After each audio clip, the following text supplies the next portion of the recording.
Good afternoon. My name is Dr. Jazz Atwal. I'm the Deputy Chief Provincial Public Health Officer for Manitoba.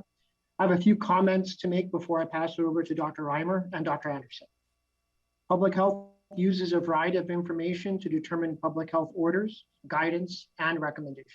This includes, but is not limited to, the current case information, case rates, hospitalization numbers, vaccination data, test positivity rates, modeling, contact tracing capacity as well. Since the start of the pandemic, the Manitoba and Winnipeg Health Region test positivity rate has been provided on a regular basis. Occasionally, the test positivity rate for other health regions or a specific health district has been made available, but for very specific reasons and only on a one-time only basis. After much consideration, the test positivity rate and testing volumes will be provided online on a bi-weekly basis beginning this Friday. It will be posted alongside the dashboard data on the Manitoba website. I want to remind Manitobans that the test positivity rate can be highly variable, particularly in regions with smaller populations, and are based on the number of tests conducted in that region, which can be impacted by active outbreaks in the area. This means test positivity rates for rural regions may not be comparable to the overall provincial rate or the Winnipeg rate. I was disappointed to hear of several verbal attacks made toward public servants where racial and gender-based slurs were used. The public servants were and continue to ensuring the orders are being followed. Everyone deserves to work in a respectful and safe environment. Manitobans are reminded that they must follow public health orders and respect the businesses that are doing their part to protect Manitobans by implementing and following those rules in all indoor settings. Our public health inspectors have been made aware where people may feel they are complying by wearing their mask for most of an event, but then take it off to perform or sing. While the orders do allow musicians and other performers at licensed premises or at a performing arts venue or an announcer or broadcaster at a sporting event to remove their masks, those are fairly limited locations and circumstances. Where people in all other public indoor settings, a mask must be worn at all times, even when singing or performing. The Manitoba government appreciates the partnership of our business community to help keep Manitobans safe and protected from COVID-19 while we reopen our province. I want to encourage all Manitobans that if you are not feeling well, even a little bit unwell, please stay home and get tested for COVID-19. Typical symptoms for COVID-19 are fevers or chills, cough, sore throat, hoarse voice, difficulty breathing, loss of taste or smell, vomiting, diarrhea for more than 24 hours. I wonder if someone isn't on mute. I just can't imagine Sean not being a journalist.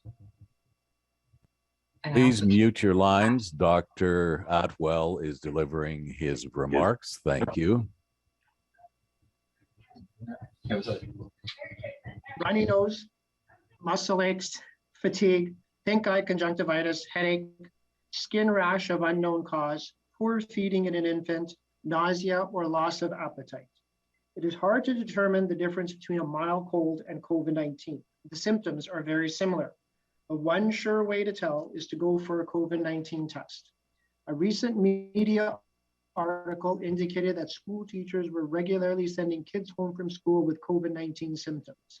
Going to work or sending your child to school sick increases the chances of spreading the virus to others, other kids, teachers, school bus drivers. Then they take that virus home to their families. While transmission among children is less than adults, children do get COVID-19 and can transmit it to each other and their families. We're also seeing seriously ill patients showing up at healthcare facilities and being tested for the first time. This means they have been out and about in their community and social circles, sick and symptomatic, spreading the virus to others. If you or your child is displaying symptoms of COVID-19, stay home and go for testing. Don't go to work, don't shop for groceries, don't go for coffee with a friend, don't set up play dates or sleepovers, and don't send a sick child or an ill child to school. Go for testing. And if you are not yet vaccinated, seek out a location for vaccination by visiting protectmb.ca. A reminder that if you are symptomatic, you need to go for a PCR test, not a rapid test. Rapid tests are for asymptomatic people only and are only available at specific locations. Asymptomatic means you are not displaying symptoms. So that means you don't have a runny nose or a cough or a headache or any other symptom. Rapid tests help support COVID-19 testing in Manitoba, but do not replace traditional COVID-19 testing in all circumstances. To find a PCR testing location, visit the manitoba.ca website. Remembrance Day. Remembrance Day is next week, and organizations might be seeking guidance on ceremonies. Remembrance Day ceremonies can proceed following the gathering limits outlined in Public Health Order Number 2. At ceremonies where proof of vaccination is not required, indoor gatherings are limited to 25 people or 25% capacity, whichever is lower, and outdoor gathering limits are limited to 50 persons. Ceremonies and locations that are specifically addressed in the order, such as licensed premises, must follow the order specific to those locations. For ceremonies where proof of vaccination is required, there are no limits on gatherings. There's more guidance provided online related to limiting transmission and vocalists and instrumentalists. Those links are provided in the bulletin. Thank you, and I will now pass it over to Dr. Reimer.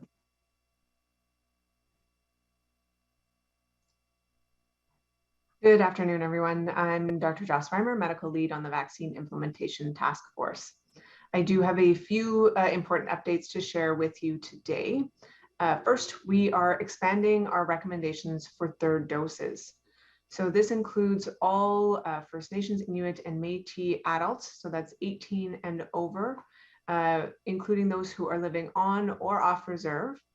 And we are recommending they receive their third dose at least 6 months after their second dose. And Dr. Anderson is going to be able to provide more details on that recommendation.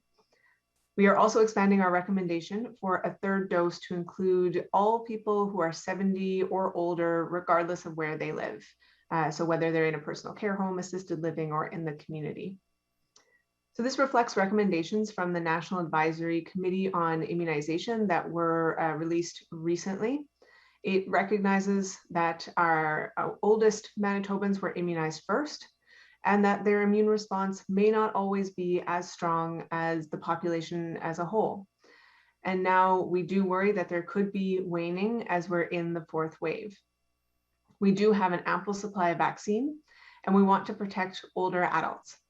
So for this group, it is also recommended that there be a 6-month span between the second and third doses. We are also recommending that the third dose be the same mRNA vaccine as what they received for their second shot. But if that same mRNA vaccine is not available, or the second dose is unknown for whatever reason, another mRNA vaccine is safe to receive. So I also want to move on and speak a little bit about the timing between first and second doses of the vaccine. We know there are still people in Manitoba who are not yet fully vaccinated, and so that's why this recommendation is important to share today. In Manitoba, we had been recommending a minimum 28 days between first and second doses of the COVID vaccine. In the same update as the third dose, the National Advisory Committee on Immunization also changed their recommendations for the time frame between dose 1 and dose 2. So they now recommend that the ideal time frame between dose 1 and dose 2 be expanded from 28 days or 4 weeks to 56 days or 8 weeks for mRNA vaccines. So we have data from around the world that shows very good protection provided by COVID-19 vaccines with the existing timeframe, but that we could see even better immune responses with greater protection that is longer lasting when that interval is longer. And that's what has informed the NACI guidance. Emerging data shows that extending the interval by several weeks can be beneficial to Canadians. And a lot of this data came from Canada because so many of our jurisdictions did have a period of delay of the second dose earlier in the rollout. So for those people who still need to receive a second dose, we are recommending that you wait longer, with 8 weeks being the preferred window. However, we recognize that for some people that this may not be possible for many reasons. So they may require the second dose to be considered fully immunized for employment reasons, or perhaps they want to boost their immunity against the virus with the second dose sooner rather than later because of risks where they may be exposed to the virus more frequently than other people. Or perhaps they have health conditions that mean that they want to be protected as soon as possible. There may also be people who receive a recommendation from their healthcare provider to receive the second dose earlier than 8 weeks. So I want to be very clear that the 8-week interval between first and second doses will remain our recommendation, but is not a requirement. You will still be able to get your second dose at the 28-day mark or anytime after that. It will still be considered a valid dose if it's given at the 28-day mark and will not impact someone being defined as fully vaccinated. However, we wanted to ensure that Manitobans were aware of the most current advice. So the medical advisory team felt it was important to share with Manitobans what we knew about what was most effective, providing the strongest protection over the long term. So the next item that I want to update you on is work underway to provide third doses to residents of personal care homes. As we've said, we are very much in the fourth wave, and we know that people living in PCHs are at greater risk of severe outcomes. This is why we prioritize them in our initial vaccine campaign and why they were among the first to be able to receive a third dose. And it's important now that we complete that protective effort as soon as possible. We have updated our guidance to PCHs to ask that their third dose campaign be completed earlier than we had originally been planning, with a target of November 10th. So if you have a loved one in a PCH in Manitoba, please ensure that you've reviewed the information to provide consent to have them immunized with their third dose. And before we go to questions, a few other items that I wanted to share today. We are still waiting to hear more from Health Canada and then from NACI on the vaccine for 5 to 11-year-olds. As I've mentioned in previous press conferences, our planning is underway to roll out the vaccine to this age category as soon as possible if Health Canada and NACI agree that it's recommended for this age group. So I look forward to being able to announce the launch of that as soon as we hear from them. Several weeks ago, we also announced the details of the medical exemption process for individuals, which was put in place for the very small number of people who could not receive the COVID vaccine due to a health condition or treatment, in most cases temporarily. I know there was a lot of interest in this piece as it was announced and implemented, so wanted to give everyone an update on this today as well. So as of last Friday, we have provided 18 medical exemptions to vaccination. With all of this in mind, the youth campaign, third dose recommendations, and in the context of the fourth wave, I want to repeat what you've heard me say many times before. The vaccines are safe, they are highly effective, and they provide excellent protection.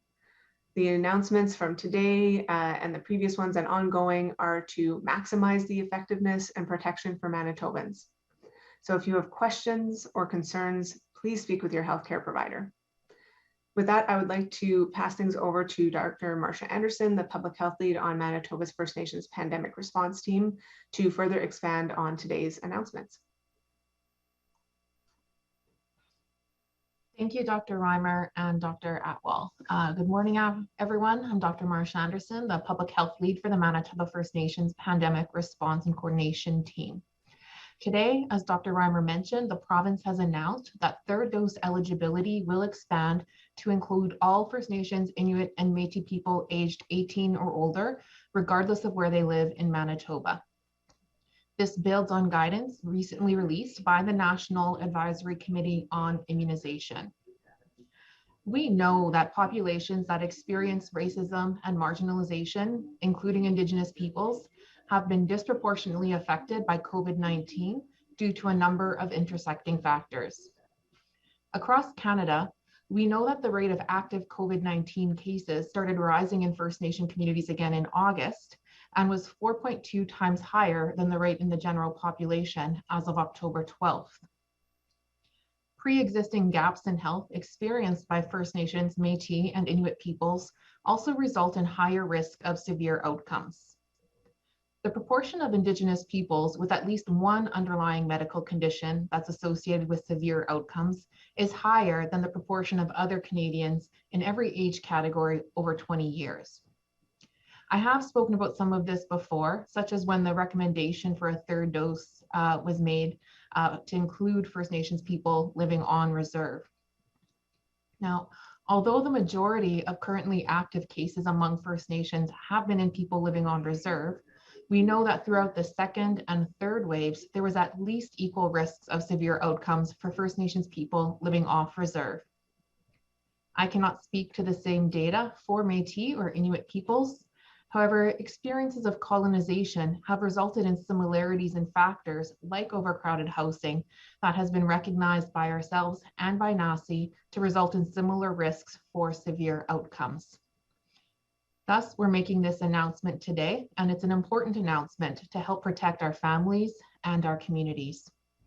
So if it's been 6 months since your last COVID-19 dose, we want you to know that you can get a booster dose to get the best possible protection against COVID-19 and to maintain the effectiveness that we've seen to date.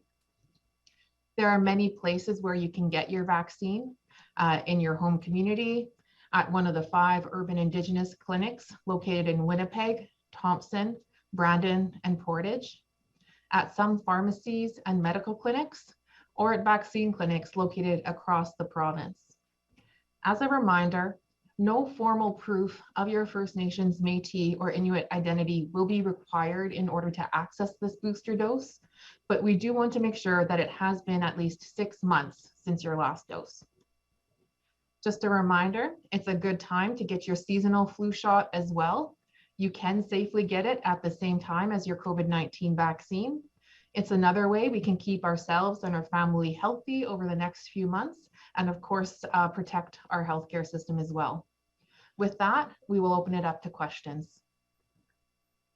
Thank you, doctors. A reminder to our reporters, you will have one preliminary and one follow-up question. Up first this afternoon from the Winnipeg Sun, James. Good afternoon, Dr. Reimer. Now that third doses are being administered, I'm wondering if you can speak about the efficacy or the declining efficacy of the first round of vaccines. Yeah, so overall, the vaccines continue to be extremely effective for most people at protecting them from the severe outcomes, which is the most important factor that we look at. So we have data from multiple countries showing that even at the 5-month plus mark, that for people who are healthy and relatively young, that they are well protected. We've seen very little to no waning against those severe outcomes, like things like hospitalization or death. Where we have seen some evidence of reduced protection, and I say reduced because there is still a good level of protection, but perhaps less than what there was earlier since they received that second dose, is in older adults and in those who have multiple severe health conditions. So that's why we've been recommending third doses to people who might be at those higher risk for severe outcomes, knowing that they may have had some waning of immunity over time. But we do also want to reiterate to Manitobans overall that 2 doses of the vaccine is very protective, it's very effective. And so we want people to feel confident in the doses that they've received, while we also want to maximize the protection for those where they might see a somewhat lower level of protection months later. Thanks for that. And going into winter, what are you anticipating or expecting in terms of tighter restrictions or even a potential for a lockdown if the current case trend continues? So that's a great question. We continue to monitor our case generations and our ICU rates of having hospitalizations with COVID and other diseases as well. Obviously, we are concerned about other viruses as well, like RSV and influenza impacting the acute care system. We really haven't seen that at this point. We still see coronavirus patients coming into hospital and being admitted to the ICU as well. So over the past, 5 weeks, we sort of had an up and down in relation to cases, and we've also had an up and down in relation to ICU admissions. In the past couple of weeks, we've seen a bit of an increase, obviously, in case generation. If we can be keeping track of the numbers, we've seen 20% increases in cases week by week over the past 2 weeks. If you smooth that out over 5 weeks, that's about a 10% increase per week. On the ICU side, in relation to the number of patients in ICU with COVID, over 5 weeks, it's about a 6.5% increase per week. But in the past 2 weeks, it's been about a 25% if you exclude those first 3 weeks. So we're going to continue to look at where cases are being generated, the impacts of those cases, and the risk to not only one's health and community's risk, but also the risk to the acute care system. We do anticipate case numbers increasing over the next couple of weeks' time for sure. And we're trying to understand exactly if a plateau does occur, and also how much of that will impact the acute care system. So again, a lot of work's being done in that on an ongoing basis. And when further information is available in relation to are more restrictions required or not, that would be provided to everyone as well. Thank you.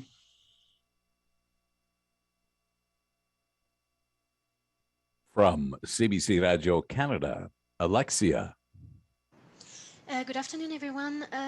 I was wondering, with the increasing number of COVID cases, do you think you may have to impose lockdowns, at least maybe in some regions? Sorry, I think that question was just basically asked and answered right now. Again, we're looking at all the data.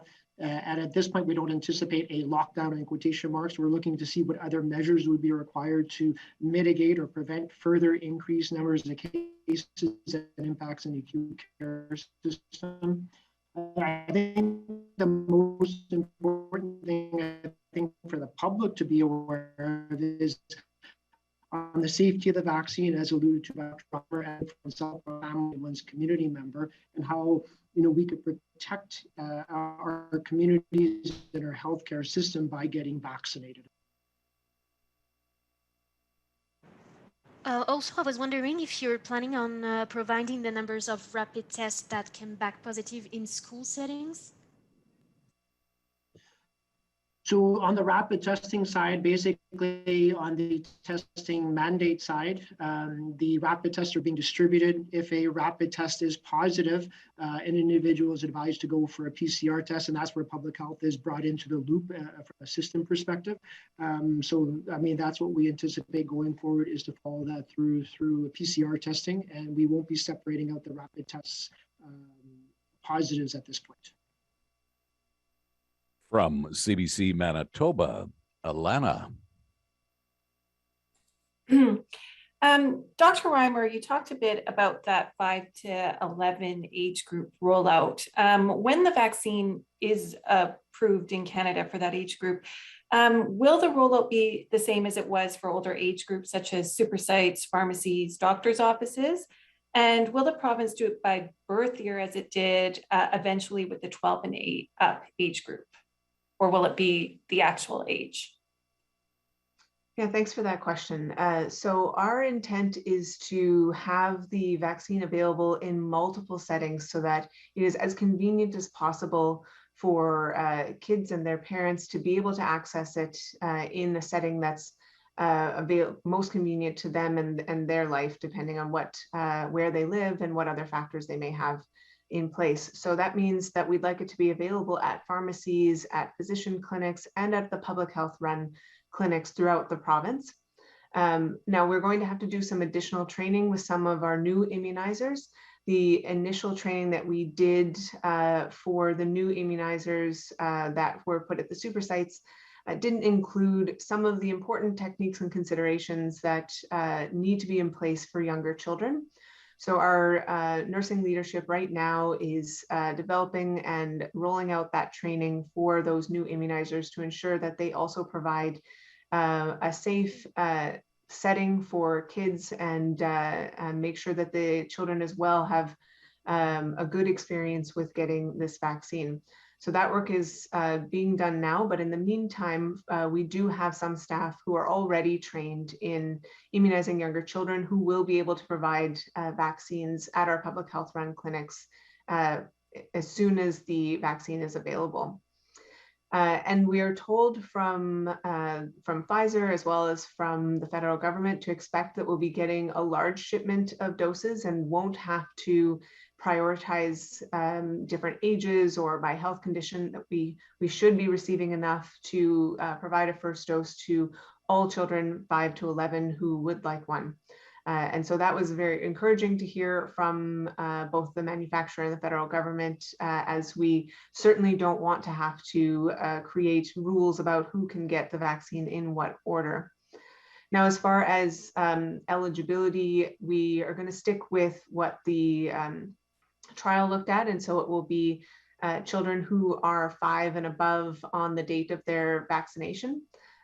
So the only time where we may adjust to using a birth year is when we're going into schools, because there are times where the cohort approach makes a lot more sense than age at time of immunization, just because of the logistics of running a clinic in a school.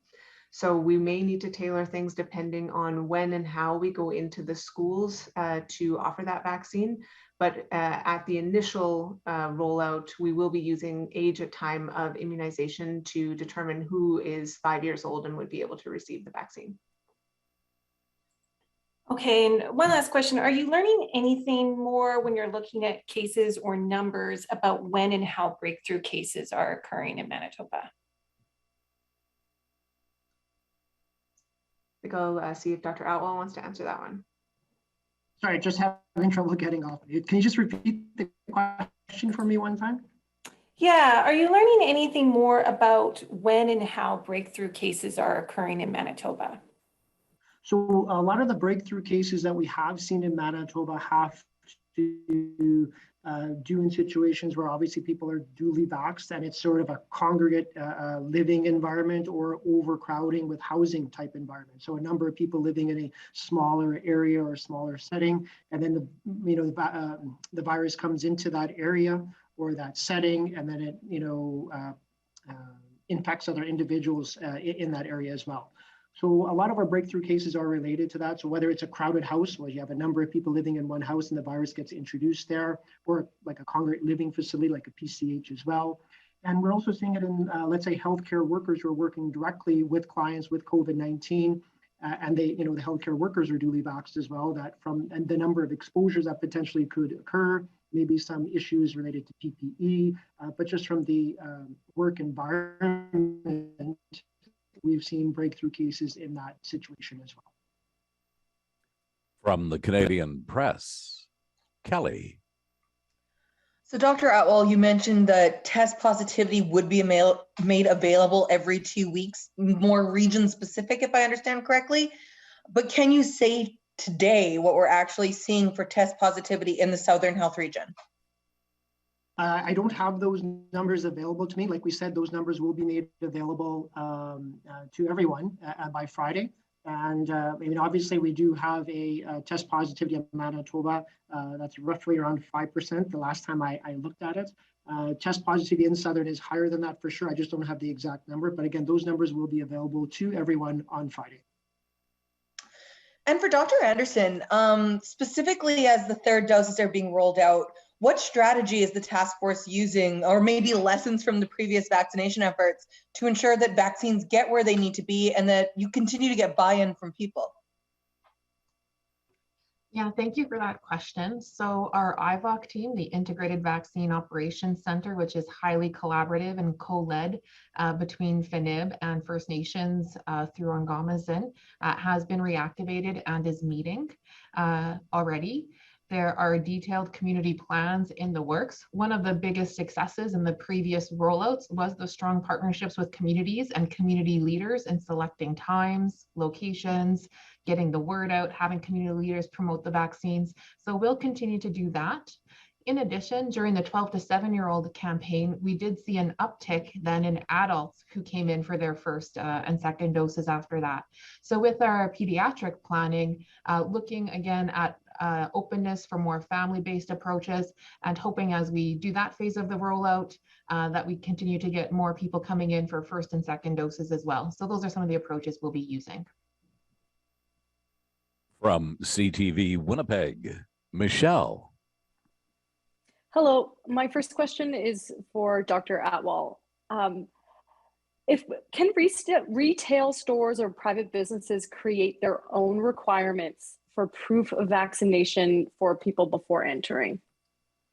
So a private business can do above and beyond what the order asks them to do. So that is a possibility there for sure if they choose to do so. And my understanding is some businesses have done that.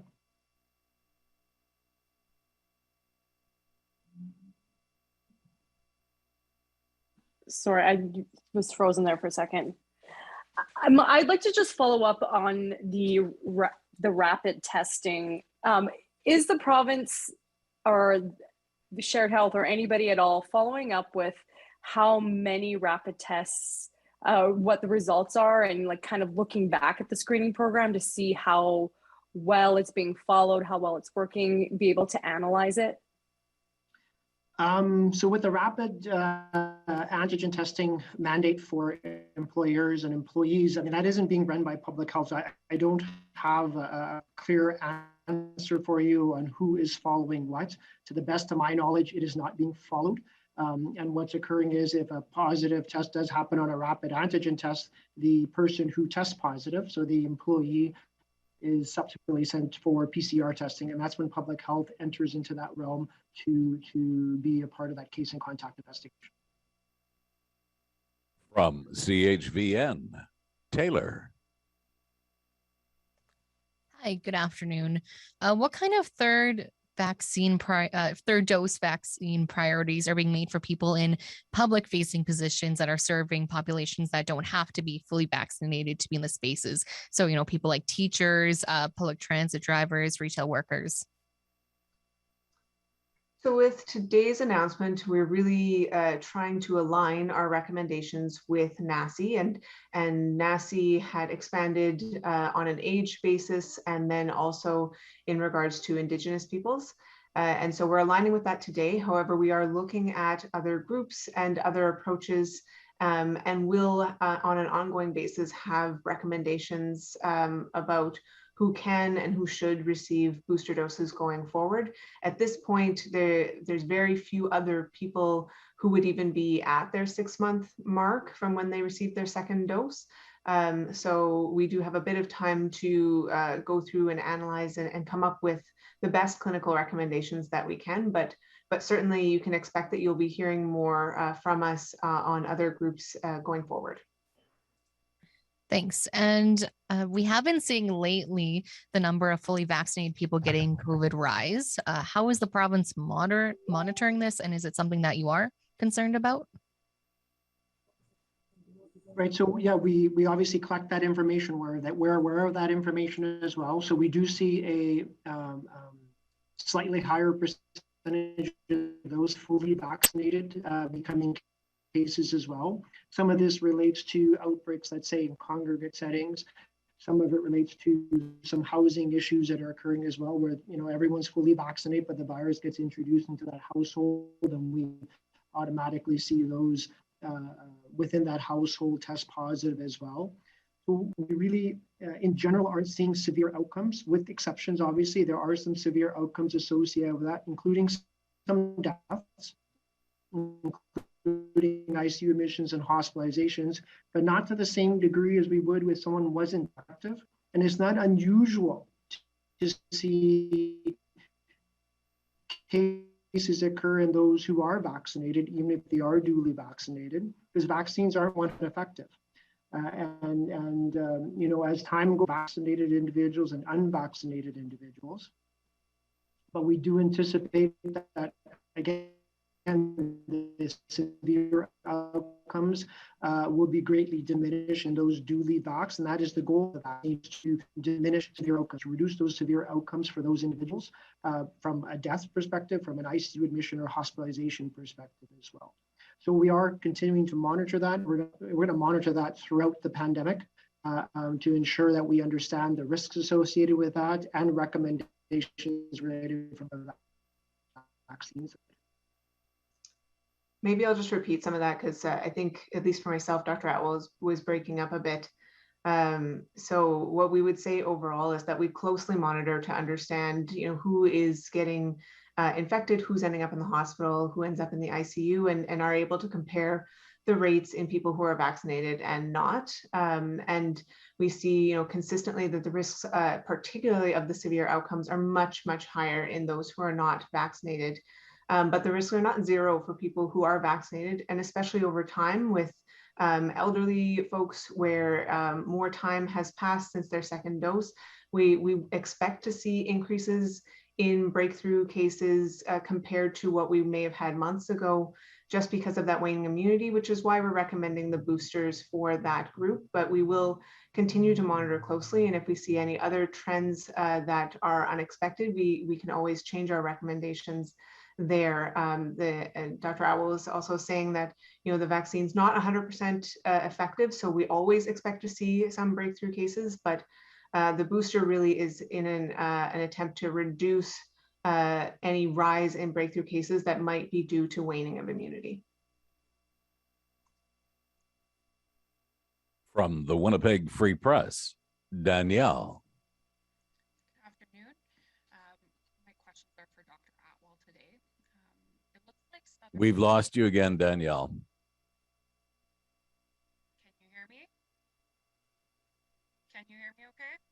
No, not really. Can you come back to me, Paul? I'll try and fix my mic. We'll come back to you. From Global News, Brittany. Hi, good afternoon. Dr. Atwal, we've seen case counts going up in the Southern Health region, making up for a significant amount of hospitalizations in ICU. We have more restrictions in there. I know you've talked about you don't anticipate more lockdowns. We have extra restrictions there. What more can we be doing in that region? And really, how long do we have to keep waiting before we do the next steps to get this under control? So again, we're looking at the situation in Southern and the province in general. We're looking to see where cases are anticipated and acute care capacity is going to go. We have orders in place in Southern. We have orders in place from we have a little bit of Southern and have really some strict measures in that.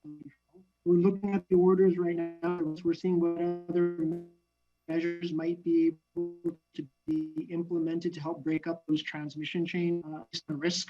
We're going to have a look at the meet with stakeholders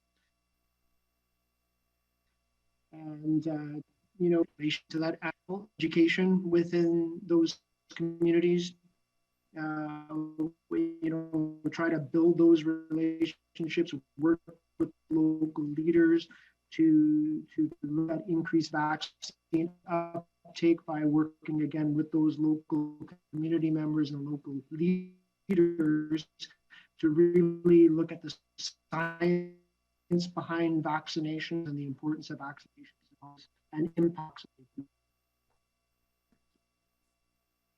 Your audio was quite distorted there, Doctor. Perhaps just try cutting your camera off for the time being.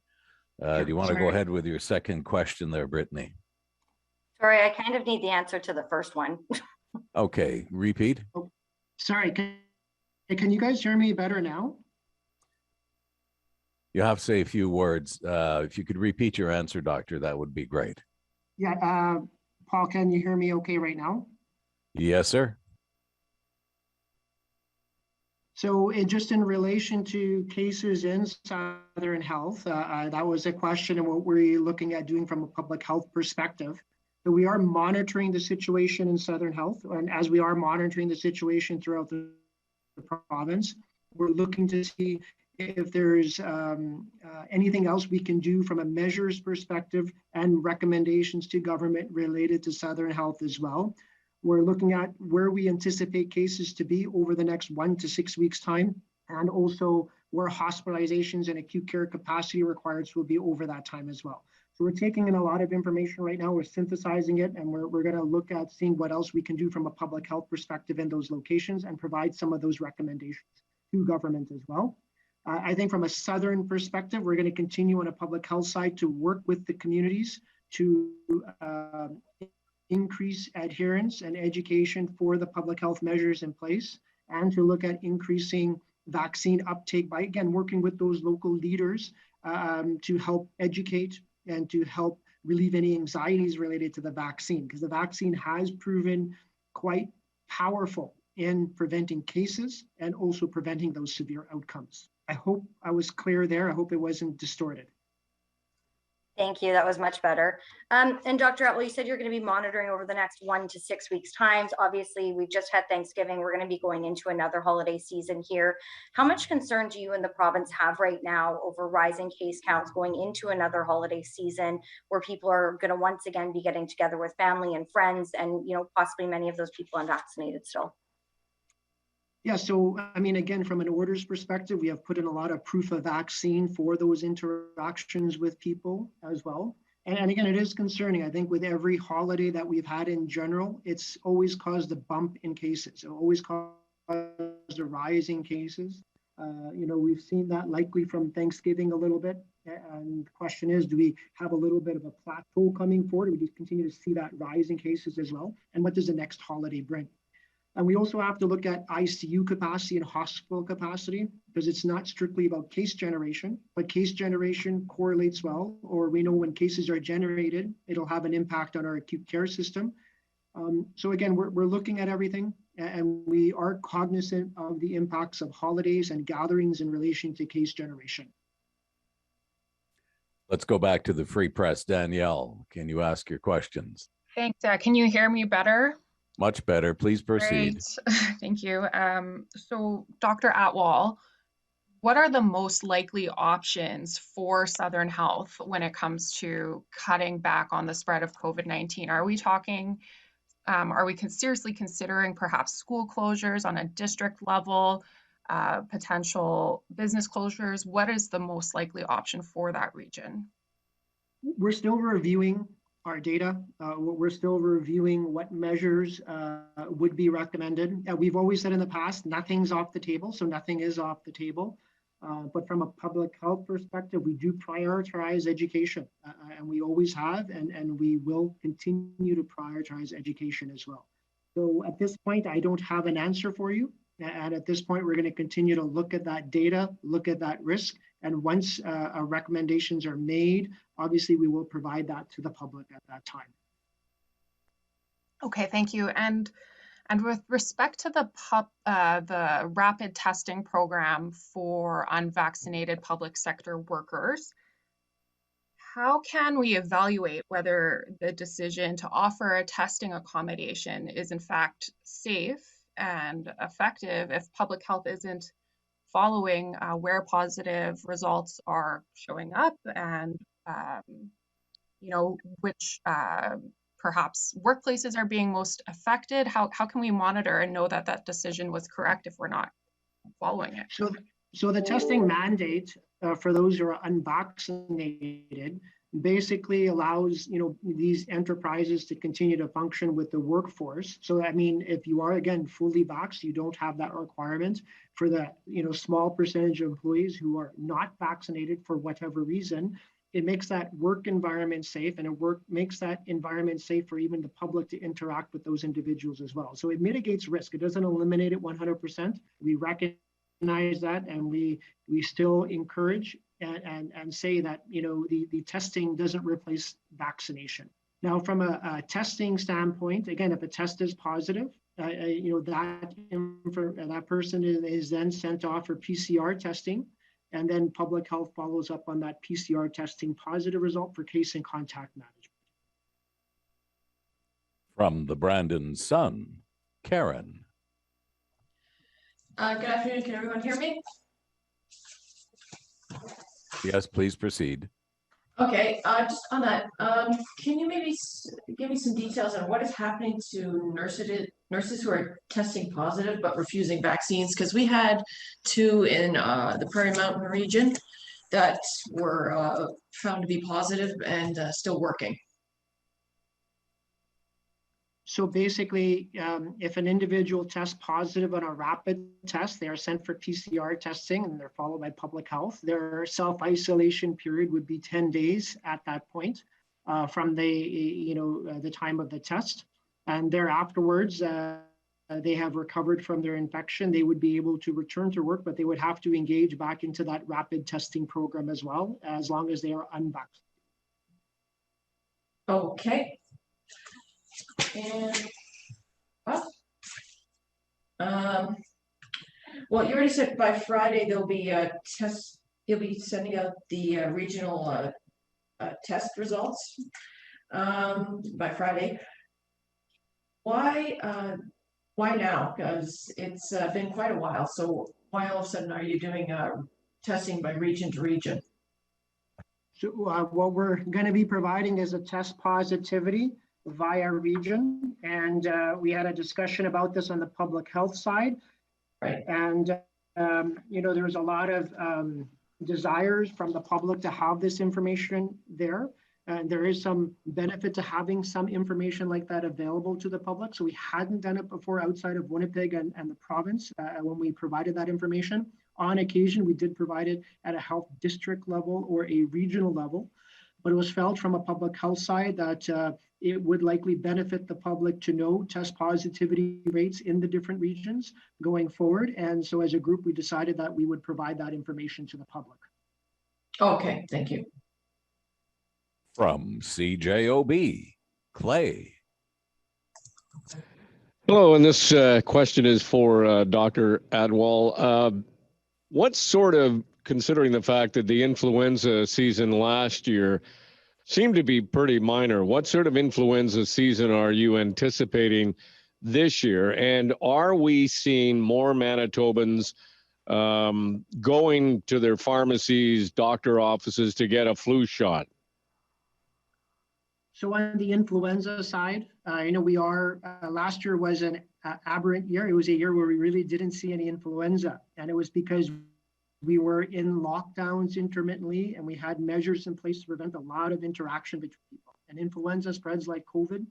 And basically, most of the world really didn't see much influenza last year if they were practicing practices to prevent COVID-19 as well. So this year, we're allowing a lot more interactions between people. So people are vaccinated to a high level with the COVID-19 vaccine. So we do anticipate greater numbers of influenza this year, but it is hard to predict. Usually what would happen is we would see what happens in the Southern Hemisphere to kind of create a prediction for the Northern Hemisphere.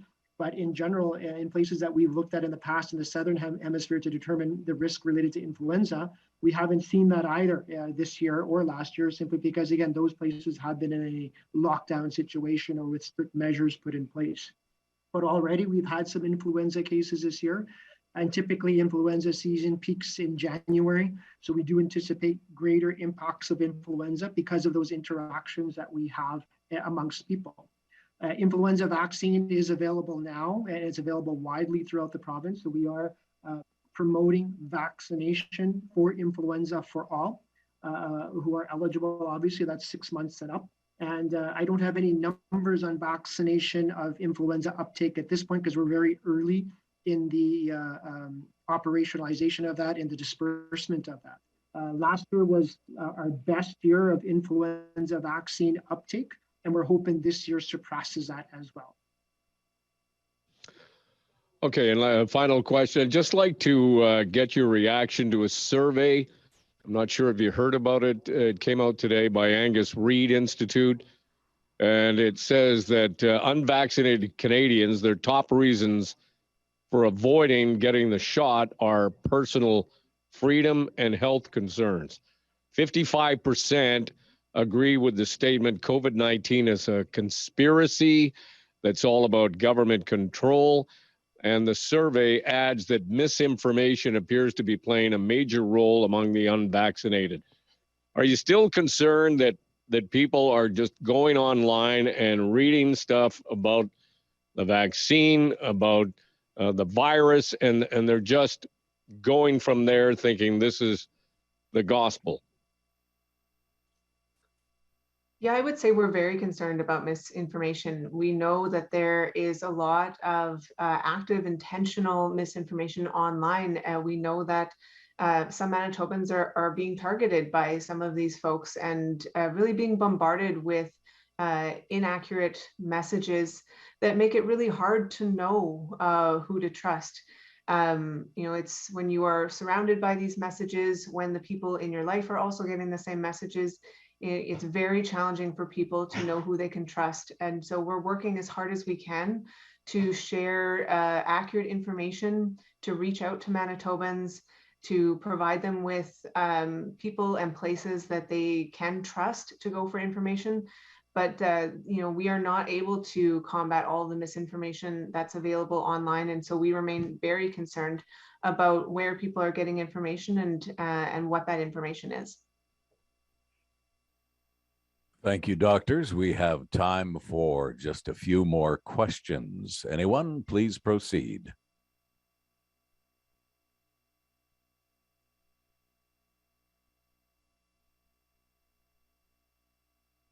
Hi there, it's Danielle from the Free Press. If you can hear me okay, I'm going to go forward with a question. I was just wondering, Dr. Reimer, for folks who live in assisted living and are under the age of 70, can they get a third shot as well? Or that's part of the NACI recommendation for congregate living settings. Just wondering what we're doing here in Manitoba. Some clarification on that, please. Yeah, so it's elderly Manitobans who live in congregate settings. And so we're working with the individual assisted living facilities to assess who's in their facilities and what makes the most sense for them. So, broadly speaking, most people who live in the assisted living would be able to get that third dose, but we haven't, made a sweeping statement for every circumstance, because there is some variation from facility to facility about how things are run and who they serve.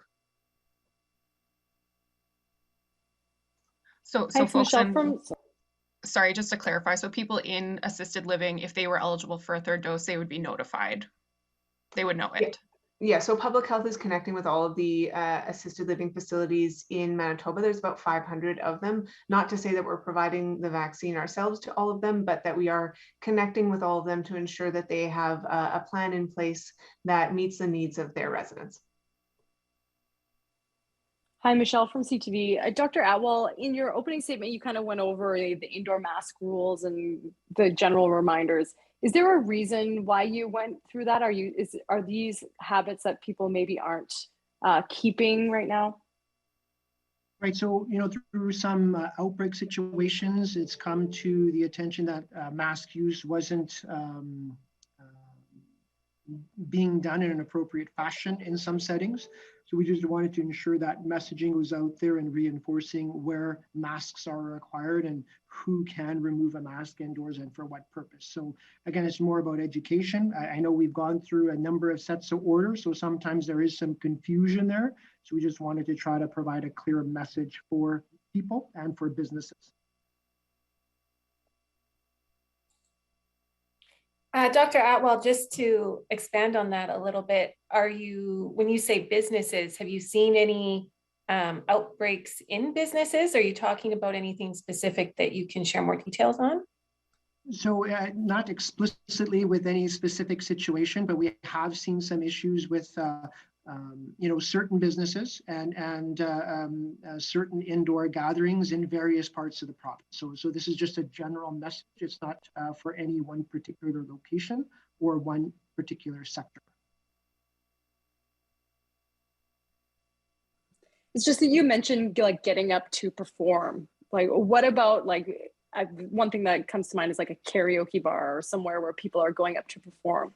Like, why is it important to keep a mask on if that's what you're doing? So again, in a licensed premise, there are rules related to mask use there as well. So the masks are there to help mitigate issues related to potential spread of the virus, right? So we want to try to promote that as much as possible, and we want to try to mitigate risk. The greater people adhere to the orders, and even the orders, it shouldn't be that we just have to follow the orders. We still need to do our own due diligence, because public health can't think of every single situation out there. We can't write a million different orders. This is about, again, protecting case generation and protecting our acute care system. So people should take it upon themselves a little bit also to protect, case generation, even if you are fully vaxxed, and to help protect our acute care system, because obviously we are still seeing cases being generated and those case counts going up and our ICU numbers going up as well. Time for 2 more questions.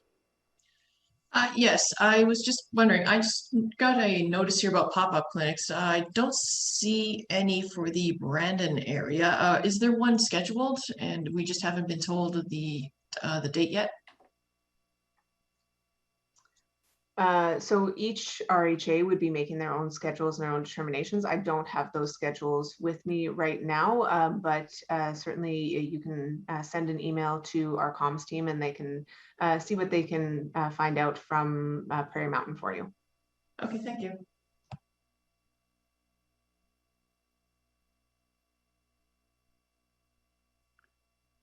All right.